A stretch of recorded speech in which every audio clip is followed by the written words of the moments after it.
Assalamualaikum warahmatullahi wabarakatuh. Nah, kita lanjut lagi untuk kegiatan, refleksi ya, untuk modul Nusantara kegiatannya yaitu sekarang yang refleksi.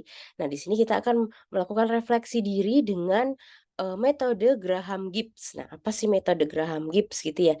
Nah, jadi kita, eee, cek dulu, kita bahas sedikit tentang metode Graham Gibbs. Nah, jadi di sini ada metode yang dinamakan oleh Gibbs Reflective Cycle.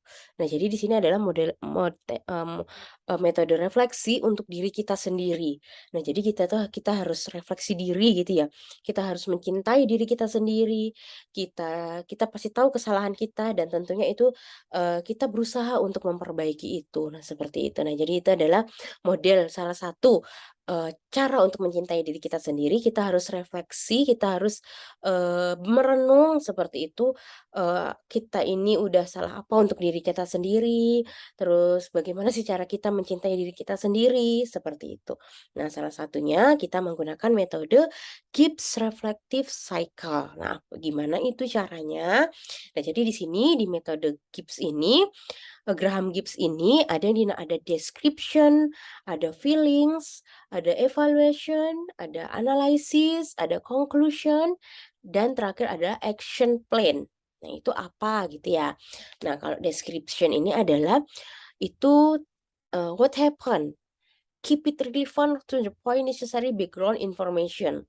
Jadi, what happened, apa yang terjadi di hidup kita. Misalnya saya gini, apa yang terjadi di hidup saya, seperti itu. Jadi misalnya, saya sekarang menjadi dosen, yang terjadi di hidup kegiatan saya sehari-hari adalah mengajar, seperti itu ya. Eee eee, Terus itu belajar juga gitu, saya juga tetap harus belajar, seperti itu. Terus tapi dalam mengajar itu tentunya, tidak selalu mulus, maksudnya itu mungkin di kelas itu ada mahasiswa yang agak bandel, seperti itu ya. Ada mahasiswa itu yang mungkin kurang memperhatikan saya, ada mahasiswa tapi juga yang pintar sekali, seperti itu, yang dia memperhatikan saya. Nah, seperti itu adalah what happened deskripsinya. Feelings, lalu lanjut kedua, feelings gitu ya. How did you feel? What were you thinking at the time and looking back? Seperti itu. Nah, jadi tadi bagaimana sih perasaan saya pada saat saya mengajar? Misalnya seperti itu. Nah, saya senang pada saat saya mengajar, saya suka gitu mengajar, terus saya suka belajar, seperti itu ya. Terus, what were you thinking pada saat ini? Apa yang saya pikirkan nih pada saat ini dan berpikir ke belakang gitu kan. Pada saat ini saya tadi, kegiatannya adalah mengajar, saya suka mengajar karena kenapa? Karena pada saat kemarin dulu gitu ya, saya itu bercita-cita saya akan, menjadi orang yang bisa gitu menyampaikan ilmu yang bermanfaat untuk, masyarakat banyak seperti itu.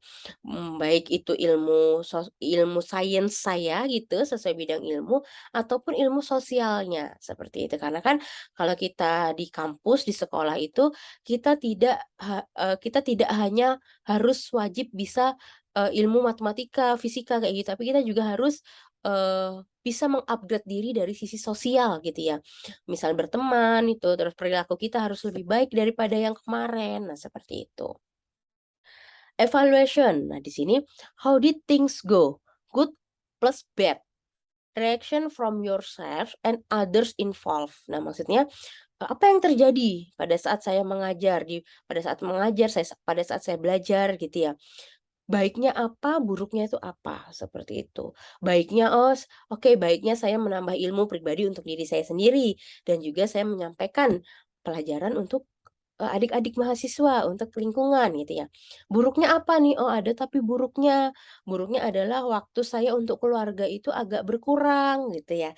Karena saya harus bekerja, saya harus mengajar, saya harus belajar, seperti itu. Buruknya adalah saya tidak bisa bermain seminggu full dengan anak saya tidak bisa memasakkan makanan yang enak untuk keluarga saya, nah seperti itu. Nah, jadi ada good plus bad-nya. Lalu reaksi dari diri saya dan lingkungan sekitar saya, orang-orang sekitar saya itu apa gitu. Jadi reaksinya biasanya, saya akan bereaksi, ya udah gitu, karena itu adalah konsekuensi gitu ya. tadi saya bisa menyampaikan gitu hal-hal baik kepada mahasiswa saya, kepada masyarakat, tapi ya konsekuensinya ada yang harus ditinggalkan, seperti itu. Langsung untuk lingkungan saya apa, untuk anak saya gitu ya, anak saya akhirnya juga dia masih kecil tapi dia sudah harus sekolah gitu, dia tidak bisa setiap hari ketemu saya, seperti itu. Ketemu saya setiap hari tapi hanya malam gitu ya, paginya itu dia harus sekolah, saya harus ke kampus dan seperti itu. Lalu kita analisis, what sense can you make of the situation? What might have helped? What might have hindered? Ya, seperti itu. Jadi, apa yang bisa kamu rasakan dari situasi ini? Itu, apakah rasanya itu menyenangkan atau malah, misalnya dari sisi sosial gitu ya, bisa dirasakan gitu. Nah, saya ini akhirnya bisa berani tampil ngomong di depan umum karena saya terbiasa mengajar gitu ya. Terus itu, what might have had, eee, apa yang kemungkinan bisa, membantu gitu. Nah, tadi kan ada good and bad-nya gitu ya. Good-nya saya menyampaikan, tapi bad-nya juga saya waktu dengan keluarga berkurang, nah itu apa yang bisa membantu untuk agar mengurangi sisi bad-nya, seperti itu. Agar bisa meminimalisir sisi buruknya, seperti itu.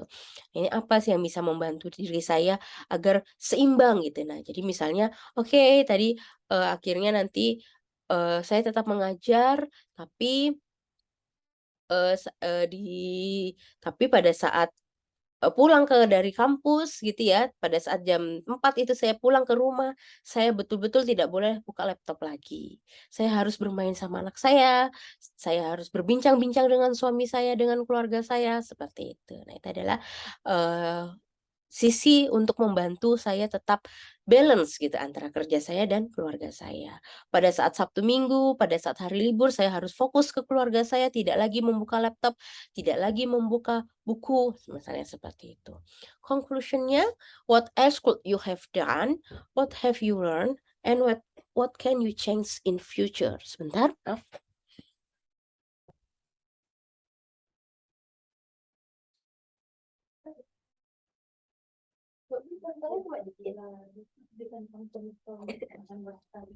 Sabar masih ada, Sudah selesai dia. Ananda sabar, kecintaan mami.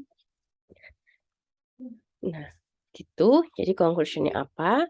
Nah, jadi, apa yang sudah kita selesaikan gitu ya, apa yang sudah tadi saya sudah eee, menjawab gitu cita-cita saya mau mengajar, saya belajar gitu, tapi juga saya, eee untuk kedepannya nanti bagaimana, nah seperti itu. Lalu ada action plan, if the situation arose again, what would you do? Anything you need to know or improve? Nah gitu. Jika itu kembali lagi siklusnya misalnya sudah tidak seimbang lagi, apa sih yang harus, saya lakukan lagi untuk menyeimbangkan itu kembali, nah seperti itu. Nah itu adalah gives reflective cycle.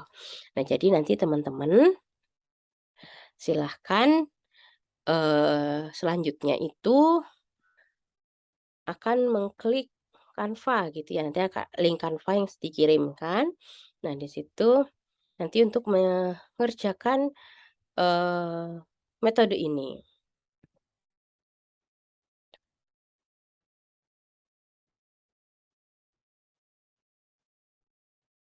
Nah, jadi di sini nanti ini silahkan diisi description gitu ya, nanti, sesuai tadi dengan penjelasan saya, contoh-contoh tadi. Nah, ini diklik, baru nanti tinggal diklik plus ini, klik plus baru nanti dia akan bertambah, silahkan ditaruh di sampingnya seperti ini. Lalu bisa dituliskan misalnya Abdillah titik dua gitu, apa nanti deskripsinya gitu ya. Seperti yang kemarin yang River of Life itu, seperti itu. Itu lanjut nanti ke feelings, ke evaluation, ke analysis, conclusion, action plan, nah seperti itu. Silahkan dikerjakan yang dengan baik dan jujur gitu ya. Jadi nanti bisa teman-teman akan, nanti akan saya baca seperti itu. Nanti akan menarik jika semuanya mengisi. Mungkin itu, selamat me selamat mengerjakan, semoga nanti dari refleksi ini kita bisa, eee, memperbaiki gitu ya, memperbaiki, menyeimbangkan, kehidupan-kehidupan kita. Terima kasih. Assalamualaikum warahmatullahi wabarakatuh.